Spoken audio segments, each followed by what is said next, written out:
Welcome to Relationship Mastery, a podcast for those who want to learn how to master the art of creating happy, healthy, and loving relationships.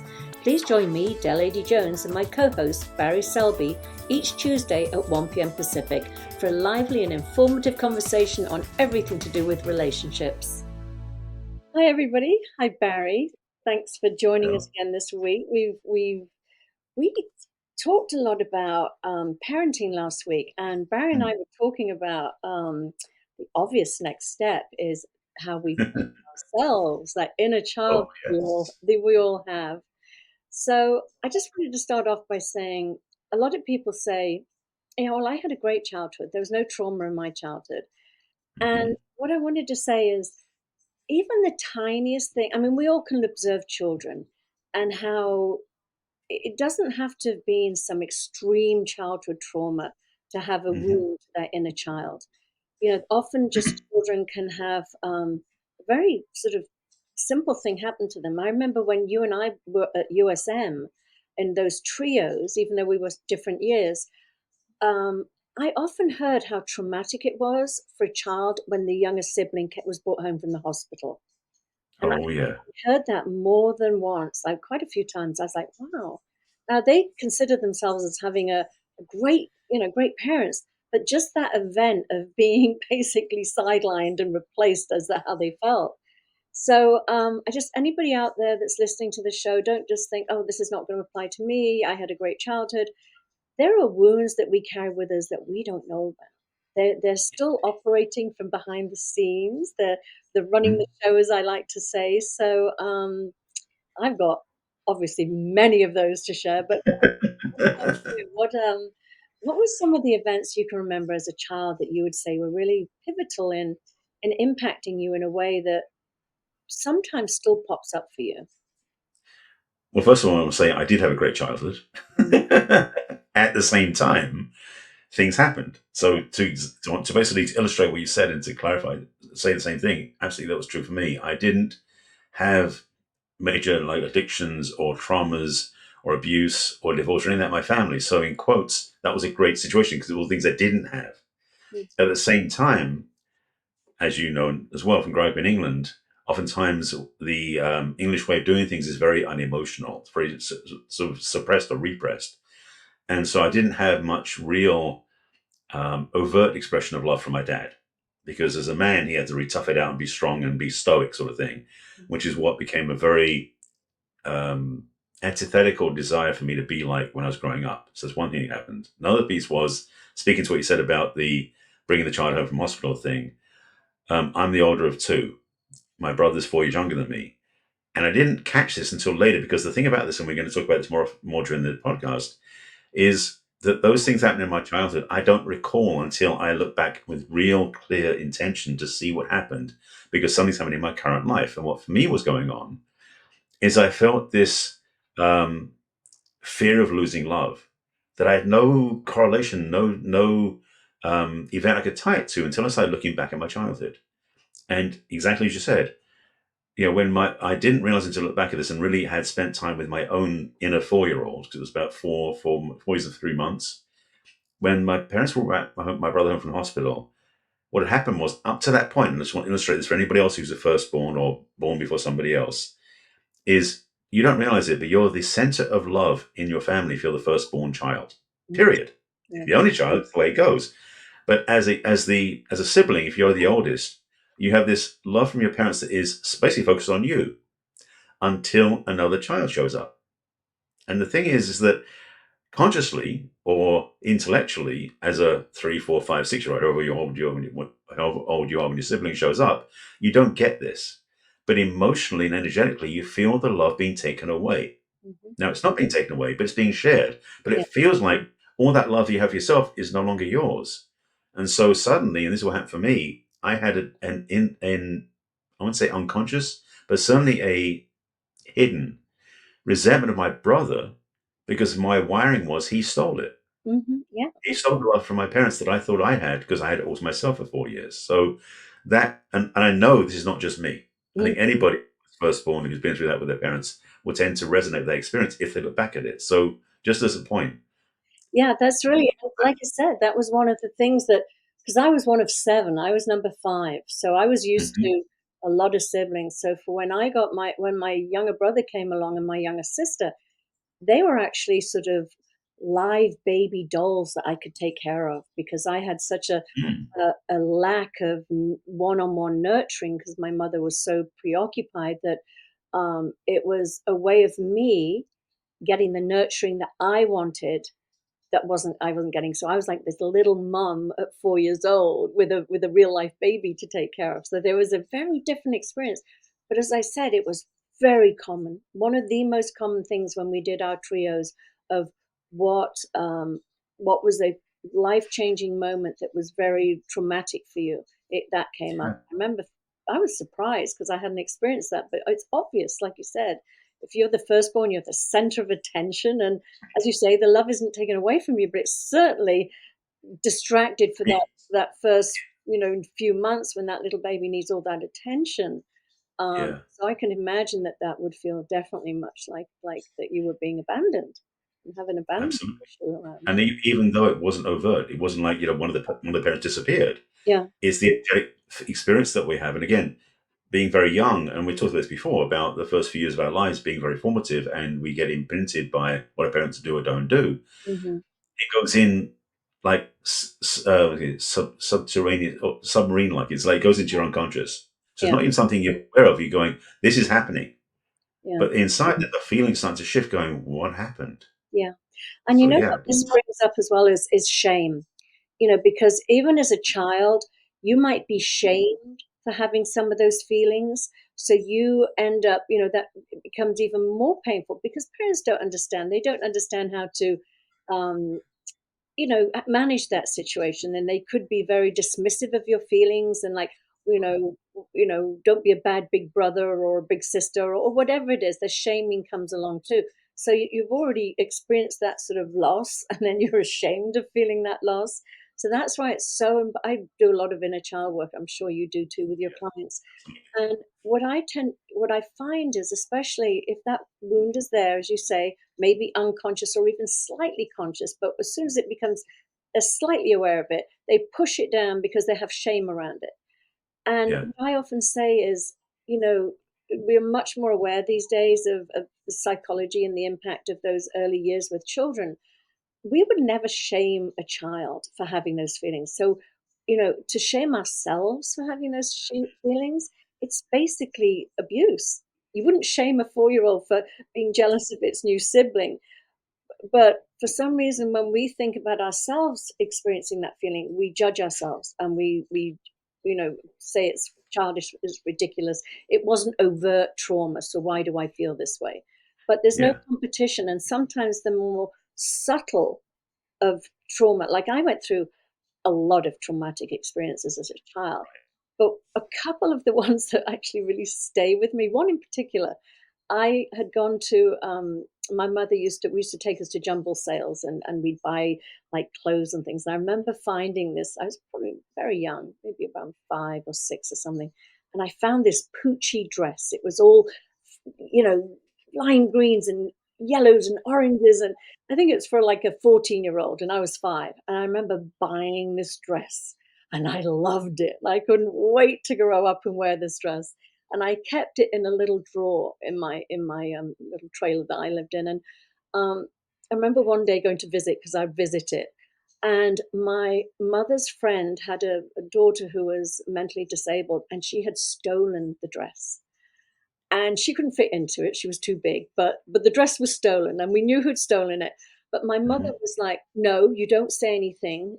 It's gone. We're not going to embarrass my friend, and it's just gone." And I remember this feeling of like having no yeah, rights to even, besides my body and the other things, but no rights to just even an item.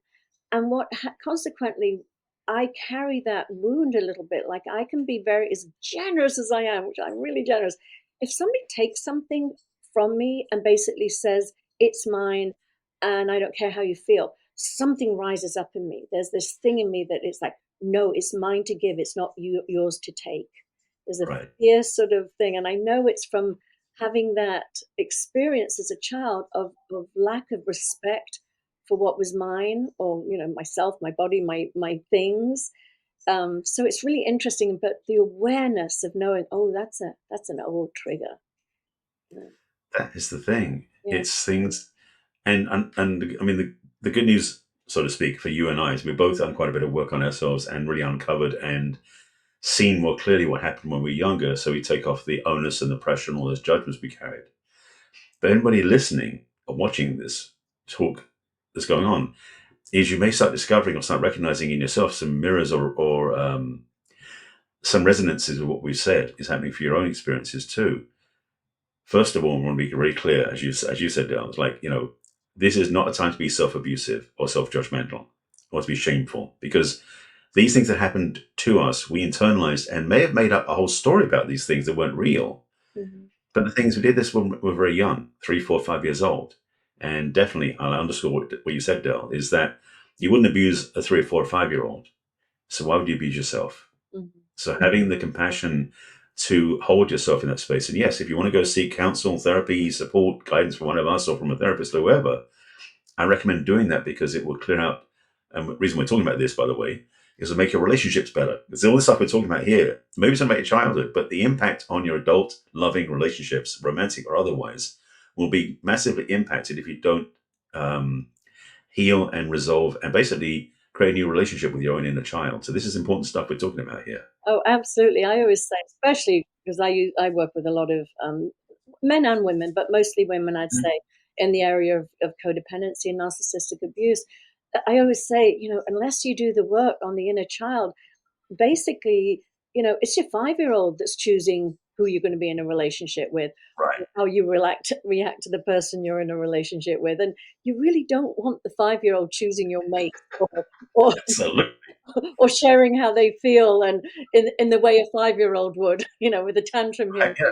So, but the other thing is also, you don't want your 5-year-old showing up for the job interview. So it's so important to recognize, like I said, I have a few. I mean, we all have a few, but like I said, that feeling of ask, don't presume, don't take things from me without asking. I mean, I'm not Right. talking about major things, but just sort of, that sort of not being seen and respected as a separate being that has a right to say yes or no is very, very important to me. But there was another one that I was going to bring up, which again, it'll come in a minute. You'll come back. Yes, indeed. Will, So I but want to share a quick one. I may have shared this before. I know you shared before in our podcast about upbringings.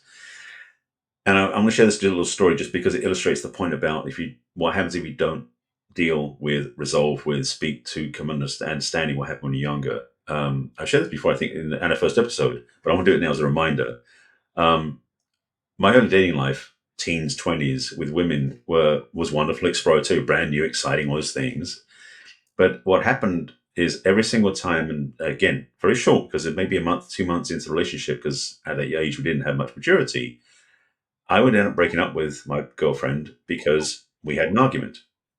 And the wiring I had, I didn't realize at the time though, was that because I grew up in a family where there wasn't any arguments, again, imprinted as a child that the loving relationship does not involve arguments. That was the tape that I was playing as an adult. Now, just to be clear, I didn't know this at the time, but I ended up breaking up with girlfriends because I had this wiring that loving and arguments didn't go together. At the same time, in any environment, socially, business, or anything else, when there was arguments, I would shut down mm, because I had not grown up with that. So just to underscore your point again, when we are adults, we don't want to have a 5-year-old driving the car, so to speak, yeah, in our exactly. relationships, in businesses, in anything, because it will generally undermine what we want. Yeah, So it's good to do the it's so funny. So I was the complete opposite. It's like if there wasn't drama, if there wasn't fighting, then clearly right. wasn't in love. There had to be all that Yeah. angst. Where's the juice? Where's the excitement? Yeah, the other thing is, and again, I've worked with so many women that just keep, they possibly may get out of an abusive relationship, but they get right back into one, and they keep saying, why am I still longing that limerence for the past relationship that was so toxic and bad for me? And it is, I have to help them see that it's that inner child that wants, I call it the Yeah. do-over. They choose the type of of partner that is, reminiscent or reminds them of the parent they had the most challenges with. They deliberately find, even though it doesn't look like it on the outside, they're like, but I didn't know they were an alcoholic when I first met them, or they weren't displaying this, but energetically we know. And we're Yeah. attracted to the same difficult parent for the do-over. And that is when, as we say, the inner child hasn't done the work, and they're the ones that are driving it. They're the ones Hmm. that are just like, yes, give me that parent again. This time I'm going to win them over. This time I'm going to make them love me. I'm going to make them stop drinking or stop beating me or whatever it is. And I'm going to Right. win them over. And that is so tragic. But as you said, when we do the work, and that's the other thing, reparenting, not looking for partners to parent that inner child of ours. We have to be the parent to that inner child. Because that's the other one, looking for the mother figure or the father figure, because that wound is so deep. And it's like, no, that's another setting yourself up for disaster. But to Absolutely. really, dialogue and talk with that beautiful, with my inner child, I have a Black Panther on one side. I'm the adult and I have the little girl on the other side, and we walk along and it's like, hey, I've got your back, and the Panther's back up, there's me, the Black Panther, and you, and we as a group are going to do great. And there's no need to look for somebody else to come and rescue us or parent us or give us what we didn't have as a child. Right. And that's testament to the work you've done, and also to the new relationship you created. It's the thing about reparenting is it's not about we become our old, like our parents were. We become in a way, the ideal parent to the child, in terms of we become, because we are the adults. We've learned hopefully some smart skills along the way, so we can then become a much better coach, guide, and protector of our own inner child. And it's doable. People say, "What's inner child work?" It's like, really, it's about raising your own self up to being an adult.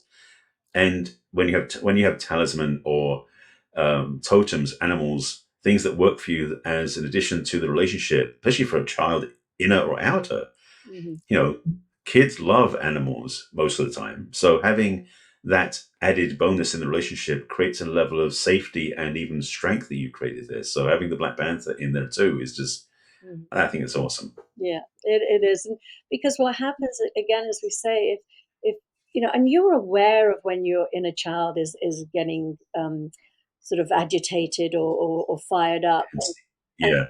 and if you're not very, very present to that part of you where these feelings are becoming so strong, and they want to scream, shout, act out, whatever it is, or beg or plead for love, whatever that is, if you're not paying attention to that, they will look to the outside world to get that validation, to get that love, to get whatever. And that's, as I say, that's when we seek parenting from our partners or whatever. And so it's to really pay attention, never minimize, never shove that side down of yourself, never say, oh, don't be stupid, you're over this now, why are you dragging it past? Right. It's very important, because if it's like putting anything, we put pressure on, the second we take our attention off it, it just explodes. It's there. So you have to recognize it, address it, hear it, acknowledge it, nurture it, love it, take care of it, and then it just dissipates. And that's, I think, sometimes when a spiritual bypass can happen. And I've been in communities where I've seen what I consider spiritual bypass, which is like, it's just your thinking, it's just your thinking. Well, you know what? There's that thinking runs really, really, really deep. And sometimes we don't respect it and help ourselves see something differently, or that child within us see something differently. Absolutely. I mean, that's emotional turbulence or energy that's being held down. It's this the analogy is basically like trying to hold a beach ball underwater. For a minute or two you can do that, no problem. But try doing that for a few hours. Yeah. It's going to come up, and it won't come up gently. It's going to come up and blow out through the top of the water. Yeah. That is a reminder that the emotions don't just dissipate on their own. Mhm. Unless you are able to let the air out of the beach ball is going to come straight up in your face, and it won't be pretty, and it won't be fun, and it won't be comfortable. It's so funny So, you have the same analogy as I have. It's but I was thinking the beach ball like hitting you in the nose. But again, it's well, see, yes. exactly the same thing. It's like, you just let it rise gently, it floats Hmm. away. It just Yep. naturally floats away. It's not going to stay right there in front of you. But suppressing it it takes a lot of energy to keep it under that water if anybody's tried to do it. And it Yeah. keeps it stuck there. You cannot move on when you're with two hands holding that beach ball under the water. It preoccupies your time. It's in your space. Energetically, it's exhausting, as you say, because it's like Mhm. you take your attention off it. It's acting out, Yeah. jumping out the water and smacking you. So It's a key part of this. yeah. So I probably going to say that again. This is relationship centric. We're talking about here. It's not just about life in general, though it does impact everything else as well. Mm-hmm. The questions I'd ask anybody when I'm talking to prospective clients is: have you noticed any of the patterns that you've noticed in your relationships mirror what you had when you were growing up by your parents? Have you noticed that you're attracted to men who remind you of your dad, or partners that remind you of your mother, depending on gender? Those are clues and indications that perhaps, just perhaps, there are some things inside unresolved. So everything we're talking about in this conversation are really fundamentally means to undo things that may be no longer working for you. Now, caveat: if your relationship with parents really was amazing, loving, unconditional, all these wonderful things, great. But you really are in the minority if that's the case, because almost everybody's got stuff to work on. Yeah. And the other thing is, I just want to add here too, it's not just our parents. We can, school teachers have a massive impact on us. So Mm. often we are afraid, again, that inner child is afraid to make a mistake. They can be extra cautious in life, not trying new things because they may have had a very punitive teacher where, mistakes were seen as the worst thing that could possibly happen, as opposed to saying, mistakes are actually indicators that you are stretching and growing and reaching for things above and beyond your comfort zone. So it's Mm. something to be celebrated, not shamed for. But again, there was a time, I think, where teachers would shame a child for not being an A student, and had that child would then, again, it's the inner child. It's not just in our relationships, it's in our relationship with ourselves, how we show up in the world, how we see ourselves, how capable we Mm. see ourselves, or talented, or I remember I was just talking about it with some friends last night that also happened to go to Catholic school with Irish nuns, and how Mhm. people actually prefer to have been caned or whipped or whatever they call it here than the emotional abuse that those teachers could inflict on you. I Right. remember my sister Dolores saying to me, I'm going to break you down until you're nothing to rebuild you in the eyes of God, or something like that. Like, the Well, perfect whatever.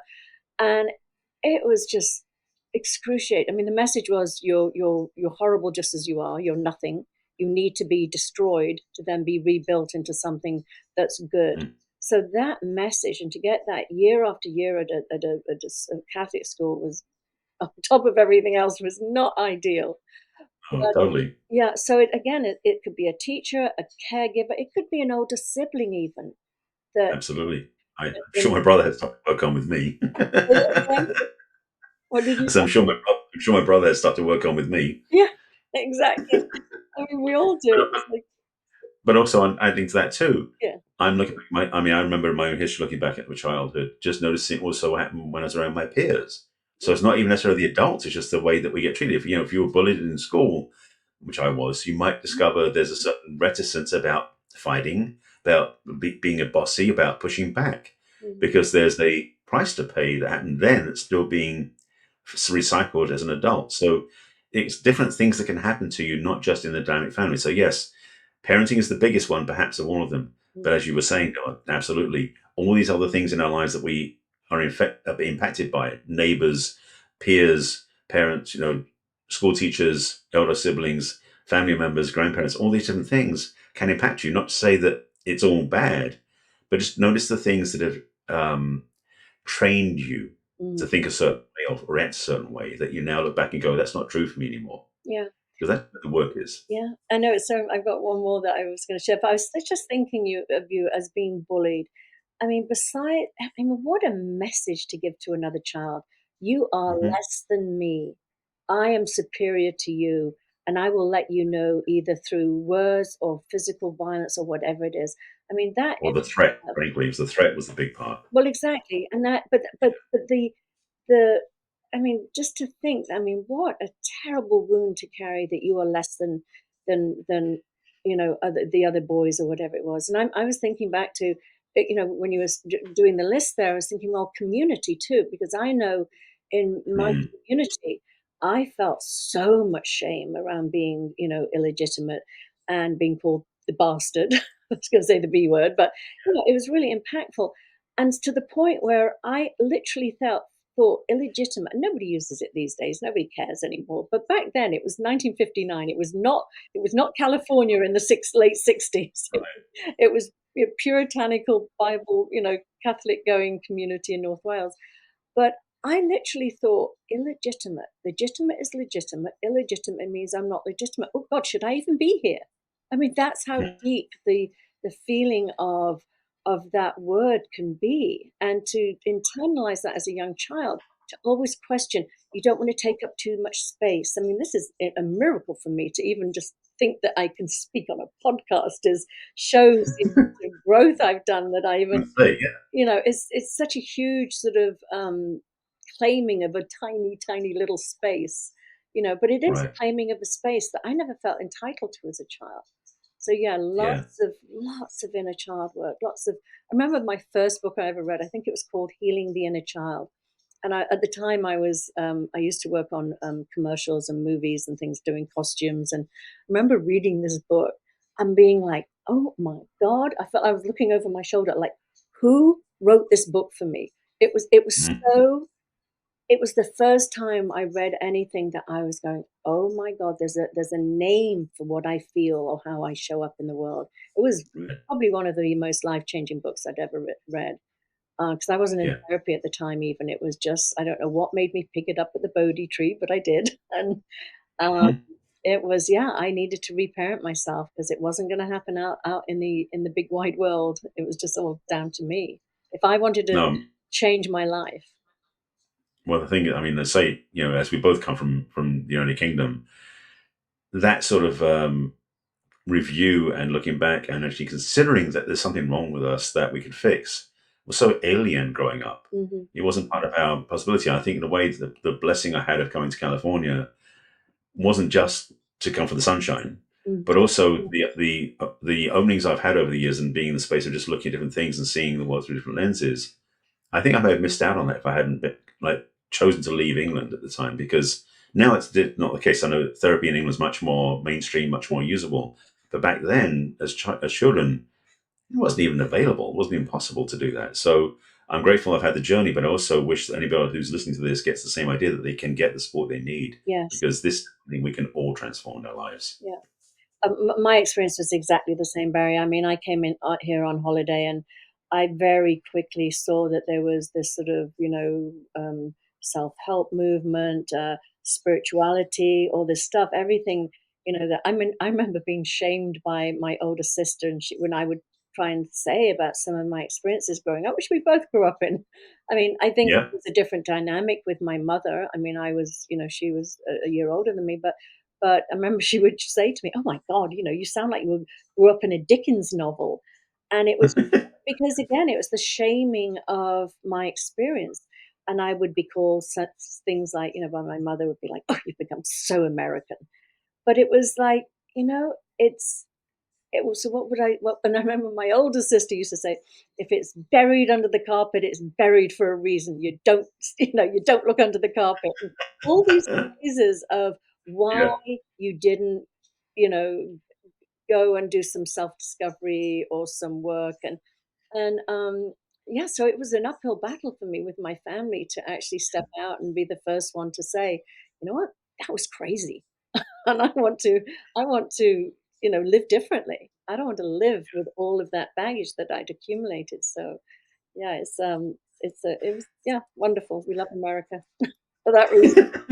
That much, at least that alone. Exactly. So just to underscore the point, that I want to make sure about this, the healing the inner child. First of all, it is possible. Just to be clear, it is possible. Secondly, most of the time you're not crazy. You just got these beliefs in your mind, which are not the truth. They're just simply the way you've been trained to believe things to be.